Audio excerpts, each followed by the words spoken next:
Uang beredar saat ini hanya 44% dari GDP nasional dan ini berbahaya dari kacamata orang yang mengerti ekonomi makro dan mikro di Indonesia. Maaf, informasi seperti ini memang terlihat nyinyir kepada menteri jagoan yang berprestasi internasional. Namun entah mengapa, mungkin karena nggak banyak yang paham ilmu ekonomi, maka melihat data seperti ini yang tidak membuat ekonomi bergerak ini saat ini terlihat biasa saja. Padahal kalau melihat dari indikator ekonomi seperti di awal tadi yang mendapatkan data bahwa uang beredar saat ini hanya 44% dari GDP nasional, ini artinya banyak sektor ekonomi yang sakit keras, sakit kronis. Sayangnya data seperti begini, yaitu yang 44% uang beredar, nggak banyak yang paham cara bacanya bahwa ini berbahaya bagi ekonomi sebuah negara. Malaysia, Filipina, Thailand itu 120%-an uang beredar dibandingkan GDP nasionalnya. Ini sama-sama kena COVID loh ya negaranya. Negara-negara di ASEAN ini dalam 7 tahun terakhir pertumbuhan ekonominya adalah 50%-an dibandingkan pejabat saat ini yang hanya bisa membuat 20% tumbuh dalam 7 tahun. Padahal niat dan janji sucinya dulu 50%-an tumbuhnya dalam 7 tahun karena setiap tahun katanya ekonomi harus tumbuh 7%. Dan kalau semua itu tercapai tumbuhnya 50%-an.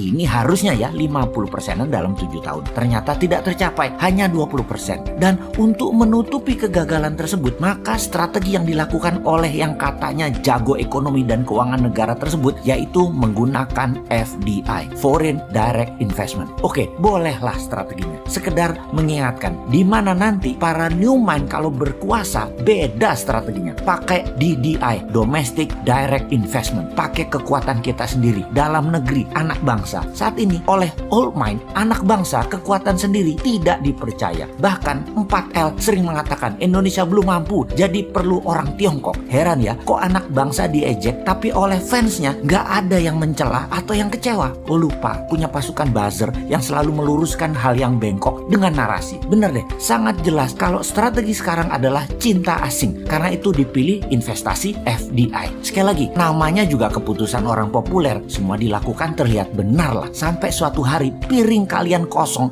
nggak ada lauk yang bisa dimakan. Baru Anda akan percaya ada masalah bernegara ekonominya. Tapi kita ini warga negara yang baik. Kita oke, setuju FDI. Coba sekarang kita kalkulasi strategi FDI itu. Setelah kita hitung FDI dana masuk dibagi jumlah penduduk Indonesia, ternyata di Indonesia hanya dapat $100 per orang FDI-nya. Dibandingkan Singapura tahun lalu, FDI masuk ke Singapura adalah $19.000 per orangnya. Jauh langit dari bumi FDI Indonesia dibandingkan Singapura itu. Oke, kita samakan dengan Vietnam kali ini. Bagaimana? Biar nggak hilang muka tuh pejabat yang sering dapat hadiah dari negara pemberi hutangan. Vietnam ternyata dapatnya $270 per orangnya dari FDI di tahun lalu di 2020. Oke, kita ke Malaysia sekarang. Malaysia, Filipina sama dengan Indonesia, $100. Seneng? Tahu kalau Filipina dan Malaysia sama dengan Indonesia? Seneng ya? Harusnya yang nggak seneng. Old mind seneng, new mind yang nggak seneng lah. Indonesia tuh punya segalanya yang Malaysia dan Filipina nggak punya. Kok hanya dapat $100? Lalu apa strateginya? Ya kembali ke klasik, karena old mind bisanya cuma satu, yaitu hutang lagi. Oke, mau lihat dari kacamata mana indikator ekonominya sekarang? Bagaimana kalau kita lihat dari pertumbuhan kredit? Tiap tahun harusnya kredit disalurkan itu tumbuhnya 15% dibanding tahun sebelumnya. Di mana 15% itu pasti akan menumbuhkan 7%-an ekonomi. Namun, beberapa tahun belakangan ini, kredit hanya 2-3% pertumbuhannya. Ya bagaimana ekonomi mau tumbuh 7%? Nggak ada likuiditas begitu. Bisa mikir nggak sih ini pejabat yang berkuasa tentang ekonomi? Jadi wajar kan tumbuhnya tahun lalu minus 2%. Lalu kita sudah hampir 4 kuartal nih minus terus pertumbuhannya. Kita lihat deh di awal tahun 2021 ini deh. Minus apa plus? Kalau minus jadi 4 kali atau 4 kuartal. Ini menunjukkan kinerja ekonomi negatif. Bahaya ini kalau rakyat mulai lapar. Tapi jujur deh, saya menilai bagus banget narasi para buzzernya. Sehingga rakyat nggak sadar ekonomi ke arah berbahaya. Keren buzzernya, keren, narasinya keren. Jadi bernegara pakai narasi ya baru kali ini. Kalau yang lain kan bernarasi pakai fakta dan pakai pertumbuhan ekonomi. Kalau sekarang pakai narasi, tapi narasinya emang keren. Asli nih, kalau ternyata sampai tahun